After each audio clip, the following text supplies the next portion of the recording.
Hello everybody, welcome back to another video. Today, we're going on blind dates with books. Hi, this is Rebecca. We're in the same room now. You popped up on at least 2 videos. Yeah? Yeah, the first one being the... Novatine from last year. Was it the Book Howlers chat first and then Novatine?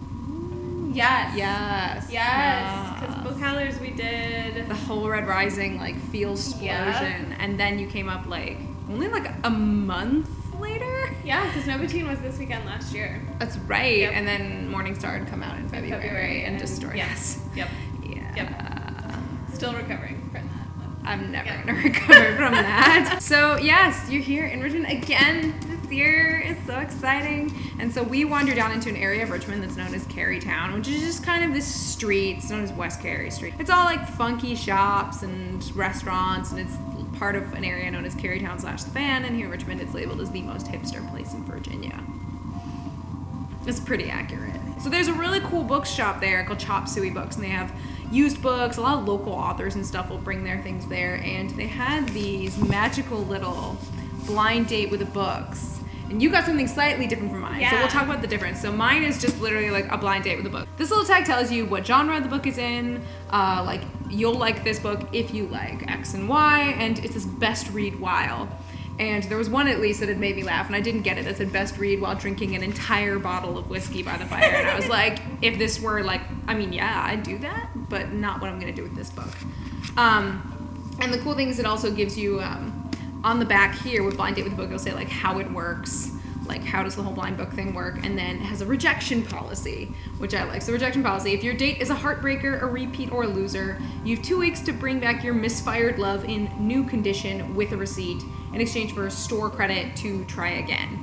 So I guess if I open this and I've read it already, then I'll just bring it back and try. There was another one that I nearly got that was, I was really close to getting, but there were some buzzwords in it that made me nervous. And I was like, because it'll go either like really well or really badly. And as much as this is a blind date, I'm like, I don't know.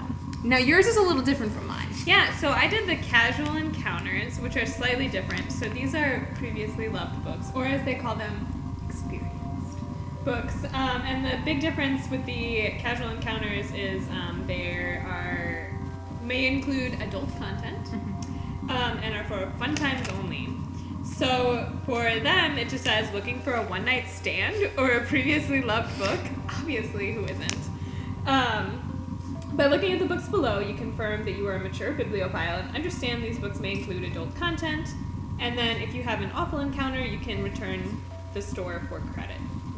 Similar, within like 2 weeks with the within 2 receipt. weeks. So similar rejection policies. Now I will say I was surprised. There was at least one blind date with a book that I almost thought you were going to get because it talked about, well, 2 actually. There but were one, 2 that talked about fairy tales. Yeah, because you were such a fairy tale lover. And I was like, ooh.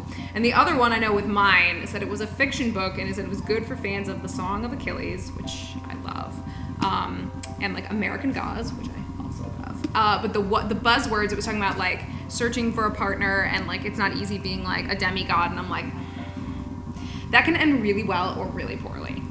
And I've had too many experiences where I've become frustrated with the book and not enjoyed it. And weirdly, I was very afraid it was going to somehow like be The Immortals by Jordana Max Brodsky, and I would have screamed. I would have immediately returned it and been like, I've read this and I hate this book and I can't do it. So my blind date with the book says, it is a history book. It wants to show me how republics rise and then how they fall. Wink. For lovers of The Aeneid by Virgil, which I have studied multiple times and I love. The Metamorphoses by Ovid, which I've studied multiple times and loved.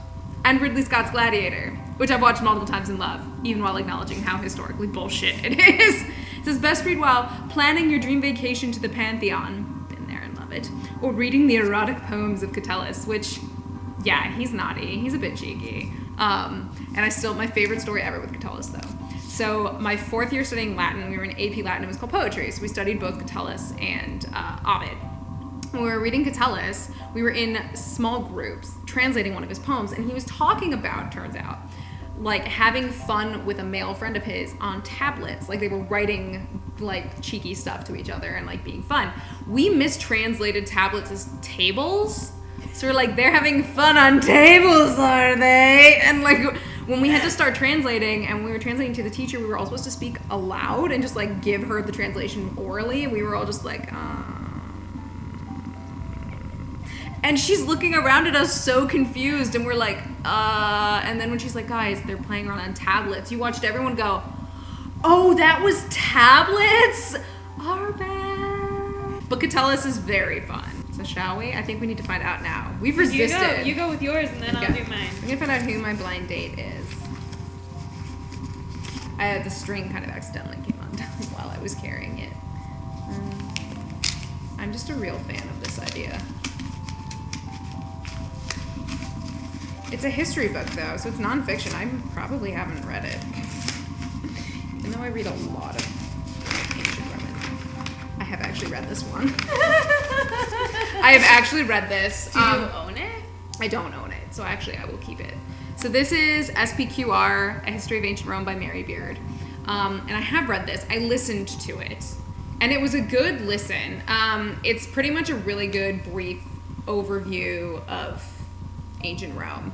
But it kind of starts with the fall of the Republic. So kind of bypasses the whole initial history of Rome when they were first founded with all of its mythological origins. And there's two major ones, which is the Aeneid, the other one being Romulus and Remus, which is really Rome. And then it kind of bypasses the early monarchy, and this kind of bypasses the Republic. It's coming in, it's the time of Cicero, when you could say the Republic was at like its height and its best moment. Cicero giving all his fun orations, and then just kind of dives into the empire. But it's good. It's really accessible to a lot of people. I think if you're not familiar with Roman history, or even if you just like know the vaguest bits and you want to read more, but you don't want like a textbook that's gonna scare the shit out of you.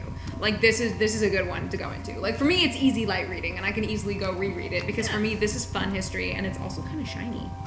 So shiny. It's shiny. Read what yours says first. So mine, so they don't give like genres or you read this if you've loved or anything for the casual encounters. It just says, let's have a serious conversation about a living creature's existence becomes a commodity. I'm sure that's a typo.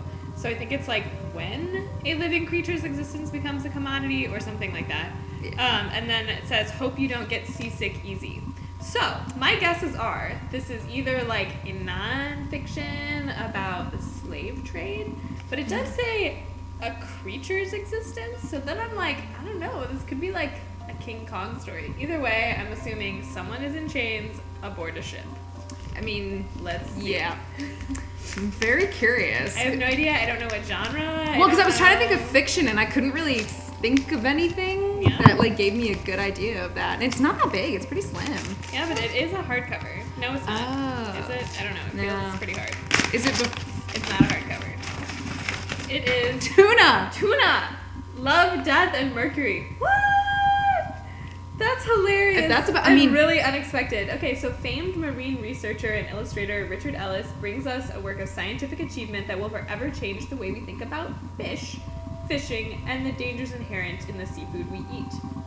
The bluefin tuna is one of the world's biggest, fastest, and most highly evolved fish, as well as one of its most popular delicacies. Now, however, it hovers on the brink of extinction. Here, Ellis explains how a fish that was once able to thrive has become a commodity, and how the natural world and the global economy converge on our plates. With updated information on mercury levels in tuna, this is at once an astounding ode to one of nature's greatest marvels and a serious examination of a creature and a world at risk. I did actually know that the bluefin is has been overfished. The moment it said tuna, I'm like, I know that that's actually a thing, that that tuna, especially like sushi grade tuna and stuff like that, has been like overfished, and it's becoming, because so many people want it and it is such a commodity.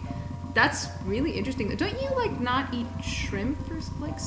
Are you the one I know? Yeah. So the shrimp has to do with the slave trade in Southeast Asia, and the fact that most shrimping boats, not fun fact, are actually manned by literal slaves that are often beaten and murdered, and it's really, really terrible. So please be careful where you buy your shrimp.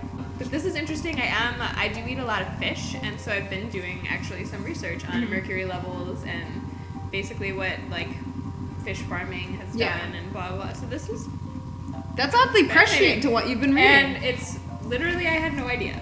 As you can see, I thought this was going to be about King Kong. So or something else. I mean, honestly, the sad part is with this one, I didn't even pay attention that it said it was a history book. I thought I was still picking up a fiction book. And the weird thing was, when I read fiction book all about like rising and falling of republics or something. I weirdly, like, my brain briefly went to Red Rising because I was like, That would if be I so just funny bought if you Red picked up Rising, Red I mean, Rising. I'd have no problem. I would just annotate the living crap out of that copy of like, I love all these lines. But it's also, actually, it's pretty close to the right size for the paperback, a little too big.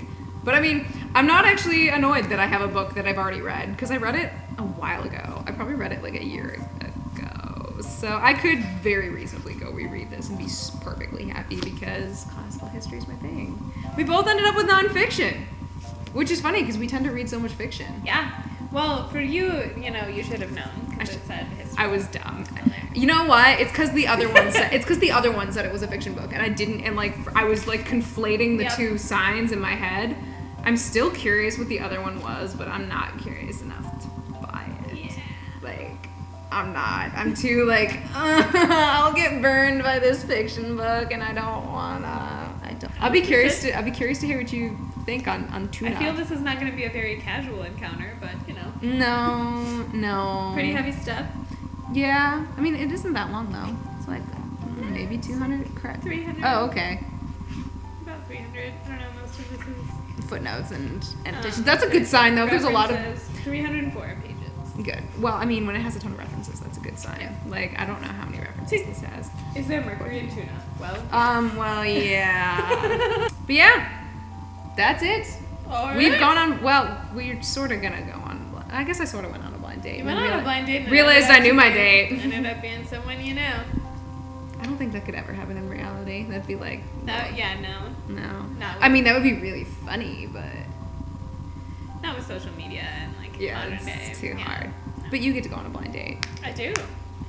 My one night stand casual date. You have to tell Dave, be like, I just want you to know I'm leaving you for a fish.